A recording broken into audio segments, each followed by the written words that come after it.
Good afternoon चीतो, कैसे हो? आज मॉर्निंग नहीं आफ्टरनून कहेंगे क्योंकि मुझे उठे हुए बहुत देर हो गई थी। उसके बाद बस अब बाहर जाने की तैयारी चल रही है। और कैसा लग रहा हूँ? हाँ, थोड़ा सा पेट अंदर दबा रखा है ताकि अच्छा लगूँ। बाकी इतना भी नहीं है, अभी कम ही है। खाना खा रखा ना घर आके, और खाना खाया सुबह सुबह यार बाहर गया था मैं आज। ऐसे ही कोई काम था मेरा पर्सनल, दूसरे भी और भी काम है यार जीवन में, यही थोड़ी ना।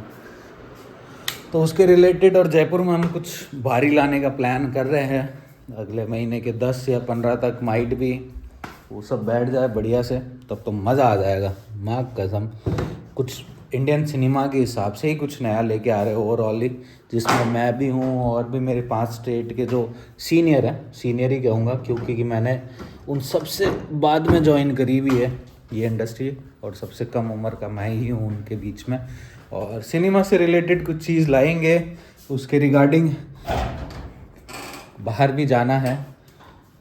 15-20 नहीं यार, सॉरी, 1.5 महीना जाएगा इस चीज़ में।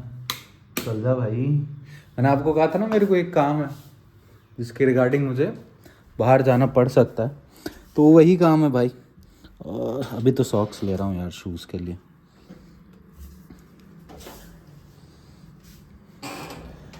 सॉक्स लेंगे, फिर कड़ा निकालेंगे, वॉच, कपड़े बदल चुका हूँ मैं, और बस फिर चलेंगे सिटी साइड जाएंगे आज। तो आज तुम्हारे मौज है, क्यों? आज मैं फ्री वाले कार्यक्रमों से जा रहा हूँ, तो सिटी में जाएंगे। और वही जो मूवी थी उससे रिलेटेड उनको दिखानी भी है, जो 1-2 जने हैं टीम के मेंबर्स, उनको दिखाएंगे। एंड देन फिर देखते हैं क्या होता है क्या नहीं होता है। बस यार ऐसे ही थोड़े अजीब से वियर्ड से दिन चल रहे हैं। वियर्ड तो मैं कैसे कहूँ, मतलब बुरे नहीं चल रहे, अच्छे भी नहीं है बुरे भी नहीं है, बस चल रहे हैं क्या आपको होता ना कि ठीक है यार, बस कि आप कर रहे हो अपना काम। और देखते हैं आज यार शाम को, अगर बात करूँगा ईशान वगैरह से, मिले हुए इतने दिन हो गए, उनमें से भी किसी से नहीं मिला यार इतने दिनों से। ईशान, प्रद्युमन जो मेरे भाई ले, उन लोगों से मिलेंगे। और चलो फिर बाद में बात करते हैं यार, अभी मैं निकलता हूँ। ये रहा सिटी एरिया। शाम को यार दुनिया भर की ट्रैफिक होते हैं। अभी गलियों से निकला तब तो मैं इसमें कुछ भी शूट ही नहीं कर पाया, क्योंकि मेरे पास वो कैमरा क्या, फ़ोन शूटिंग कर रही है या जो भी कहते हैं वो है नहीं।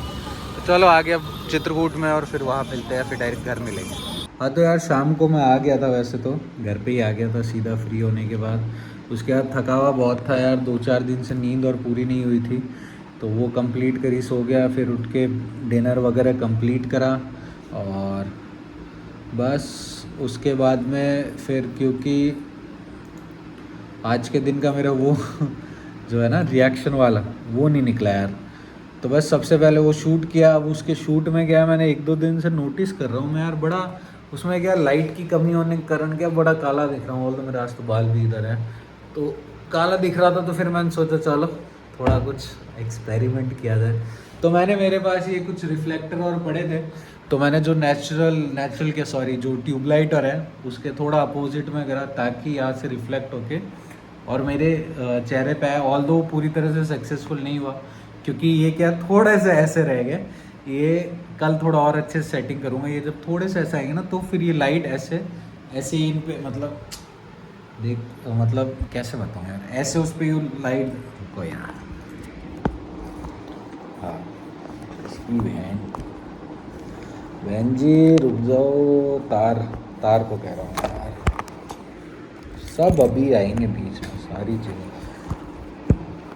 हाँ तो बेसिकली देखो, मैं एज अ सब्जेक्ट यहाँ बैठा था, ठीक है, ये मेरी हो गई टेबल अराउंड। अब मैंने थोड़ा बहुत क्या जल्दबाजी में, आधी तो मैं नींद में था, मैंने सोचा यार चलो मेरे पास वो दिखे मुझे अपने ही वो ब्लॉग, जो कल मैंने जो टाइम लैप्स लाया था ना, उसमें इस टेबल के नीचे पड़ा था, तो पूरा खोला। वो खोलने के बाद में फिर अब वो क्या है, मेरे ये जैसे एज अ मैं सब्जेक्ट यहाँ बैठा हूँ, ये यहाँ से लाइट का सोर्स है, मतलब अभी समझ लो मैं यहाँ हूँ, ऐसे ले लेता फ्रंट में, इधर से लाइट का सोर्स है, ये लाइट का सोर्स है, ये आ रहा है, और ऊपर से भी आ रहा है और पीछे से भी आ रहा है इधर से, ठीक है।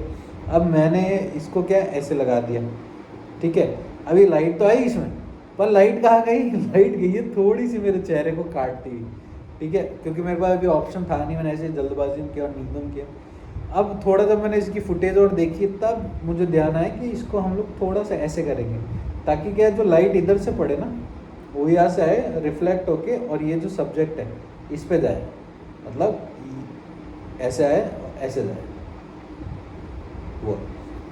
तो तुम भी अगर कुछ ऐसा कुछ करने की सोच रहे हो तो यार लाइट वाइट, और देखो लाइट खरीदने के बोल देंगे पीछे लाइट, और ये सब लोग बहुत लोग बोलेंगे, पर इतने महंगे में मत जाओ। सबसे बढ़िया है भाई, देखो जिसको कंटेंट देखना होगा ना वो तुम्हारी बिना अच्छी लाइट के और उसके भी देख लेगा। लोगों को क्या बात जानने से मतलब है, ज़्यादा वो दिखाओ तब जब ठीक है यार आपकी चीज़ रेगुलर चले वगैरह, तब आप उस चीज़ में और इन्वेस्ट करो, उस चीज़ को बनाओ करो। मैं इसलिए जैसे मेरे कई लोग ब्लॉग देखते हैं कि ये सब जो चीज़ें मैं जो कर रहा हूँ ना किसी को नहीं पता है, इवन मेरे घर वालों के अलावा किसी को नहीं पता है, बाकी मेरे सर्किल में किसी को नहीं पता। दोस्तों में एक प्रद्युमन को पता है, ईशान को पता है, और एक दो और दोस्त होंगे जो कि बहुत पुराने दोस्त है, वो भी साले शेयर नहीं करते, देख भी रहे होंगे ना तो भी शेयर नहीं करेंगे। और भाई मत ही करना शेयर, अपने आप होने दो। तो वही चीज़ है यार कि बिना बताए चीज़ करो, उसका स्वाद अलग आएगा। और दूसरा, जैसे मैंने तुम लोगों को कहा है यार, इसको थोड़ा लंबा नहीं करते, क्योंकि ऑलरेडी मेरे एप्पल से जो 2-3 GB से ऊपर की फाइल होती है ना भाई, उनको ट्रांसफ़र करने में इतनी मचमच होती है ना, इतनी मचपच होती है जिसकी हद नहीं है। सच्ची बता रहा हूँ, ज़बरदस्ती के इसने आईफोन वालों ने, एप्पल वालों ने ज़बरदस्ती के पंगे डाल रखे हैं। सिनेमैटिक मोड में पिक्चर वीडियो ट्रांसफ़र ढंग से कर नहीं सकते, केबल लगा के भी करो तब भी होगा नहीं। तो फिर भाई बेनिफिट क्या हुआ? और फिर अगर आप वी ट्रांसफ़र उनसे भी लोगे, वहाँ वो कंपोज कर देगा, तो भाई तेरे को रोने के लिए दिए कि मुझे सिनेमैटिक मोड इसमें या हैवी वीडियोस। तो यार अभी जो ज्ञानेश्वरी की और जो बात है ना वो अगले वाले कट में करेंगे, वरना यार ये फिर इम्पोर्ट नहीं होगी, मेरी ऑलरेडी रिएक्शन वीडियो अटकी हुई है। हाँ तो भाइयों, अब थोड़ा सा अपन ज्ञान की बात कर लेते हैं ज्ञानेश्वर जी में। ऑल्दो मैंने जो रिएक्शन का और जो वीडियो था वो ड्रॉप कर दिया है भाई। क्यों? क्योंकि मैं थक गया उसकी इम्पोर्ट की कोशिश करते करते, तो मैंने वो फिर हटा ही दी। ना मेरे में अभी एनर्जी बची, क्यों पता नहीं यार, मेरे को आज बहुत ज़्यादा नींद आ रही है, बहुत ही ज़्यादा। ना मैं पूजा कर पाया हूँ, ना मेरा वॉक करने का मन है, जिसमें अभी 12 ही बजे, बस मुझे सोने की इच्छा कर रही है।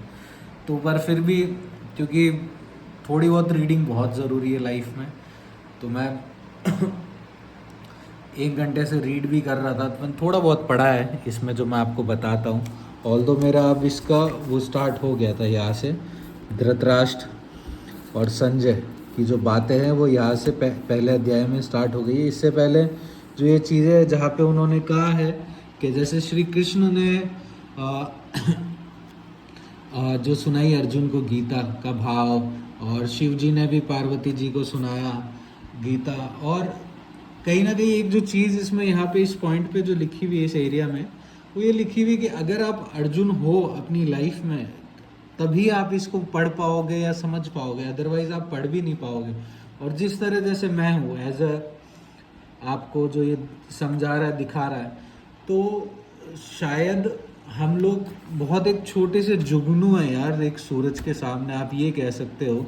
जो यहाँ पे ज्ञानेश्वर जी ने भी कहने की कोशिश करी है कि अगर कुछ भाई गलती हो, ऊपर नीचे हो, तो भाई समझ के मुझे करेक्ट कर देना।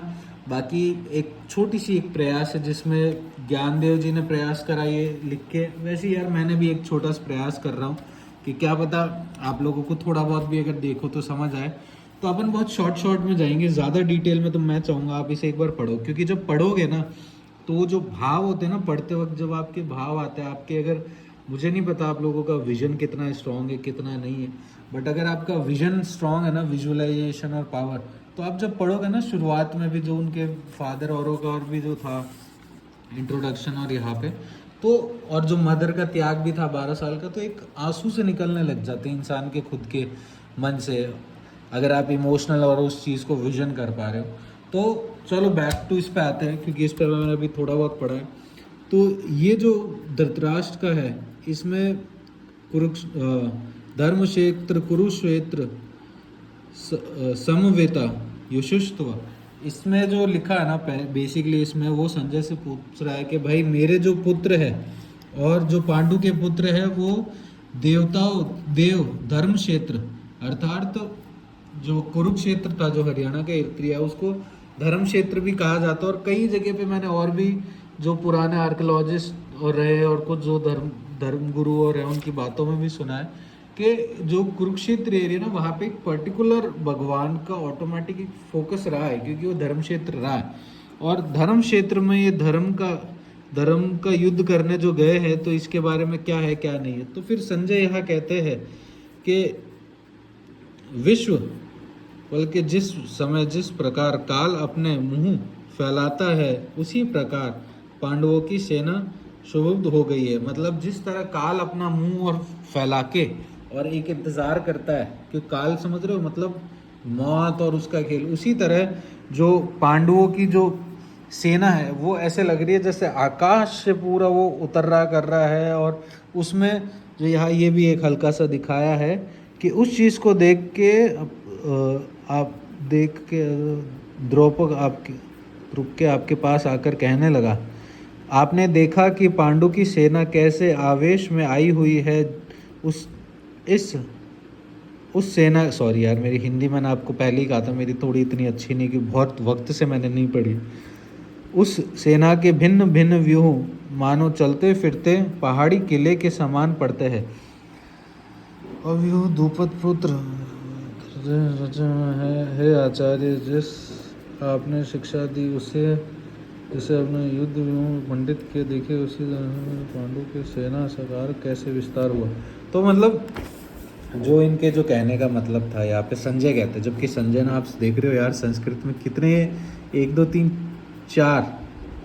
4 वर्ड्स और 2 जो ये होते हैं यार मुझे नहीं पता। अगर कोई आप में से अगर कोई ज्ञानी हो प्लीज़ मुझे करेक्ट करना जो ये जो चीज़ें होती है क्योंकि मैं ये किसी से पूछ के नहीं पढ़ रहा हूँ। और यहाँ पे भी जैसे ज्ञानेश्वर जी ने कहा है कि ईश्वर कभी भी है ना मतलब वो ये नहीं देखता कि आप कैसे पढ़ रहे हो गलत पढ़ रहे हो। जिस तरह एक माँ बाप जो होते हैं अपने बच्चे को पहली बार तुतलाते हुए देख के और बड़े प्रसन्न होते हैं उसी तरह ईश्वर भी आपको जब ऐसे करके और आप पढ़ते हो फिर जब आप गलत पढ़ते हो तो फिर आप उसको वापस खोजते हो कि यार मैंने पढ़ा क्या है और फिर आप उस चीज़ के बारे में और डिटेल में सीखते हो। तो उसी प्रकार मैं भी पढ़ने की कोशिश कर रहा हूँ और जितना मेरे समझ में आ रहा है। तो यहाँ पे संजय फिर डिस्क्राइब करते कि भाई पांडु की सेना और ऐसे लग रही है जहाँ पे दुर्योधन भी द्रुपद पुत्र ये व्यूज द्रुपद पुत्र मतलब द्रुपद जो पुत्र आया था आई गेस या द्रुपद पुत्र ने आया और पूरी वो सेना मतलब ऐसे उतरी जैसे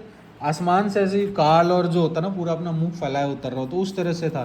तो ये एक तरह से जो पीछे बात थी उसी तरह जैसे जो धृतराष्ट्र का जो पुत्र था दुर्योधन वो एक वैसा हुआ था सिंह मतलब शेर के पुत्र की तरह कि जिस प्रकार सिंह का पुत्र हाथी को देख के डरता नहीं है उसी तरह दुर्योधन भी देख के और अपने गुरु के पास जाके और कहता है कि देख रहे हो आप इसको कैसे क्या कर रहा है। फिर उसके बाद वो पूछते हैं कि भैया पांडु की सेना में कौन कौन आया है। तो यहाँ पे उन्होंने लिखा है महायोद्धा युधान विराट महारथी उसके अलावा और भी क्या है मतलब अर्जुन भीम और इनके अलावा और कौन कौन है। तो शत्रु आपके वो अभिमन्यु जो कि पुत्र की तरह लग रहा है। और फिर उसके बाद यहाँ थोड़े बहुत पराक्रमी काशीराज नृपक्षेत्र शब्द आदि ने कुंती भोज है और यह यदुमान्य है और इस इधर परुजे आदि दूसरे राजा लोग हैं। दुर्योधन द्रोण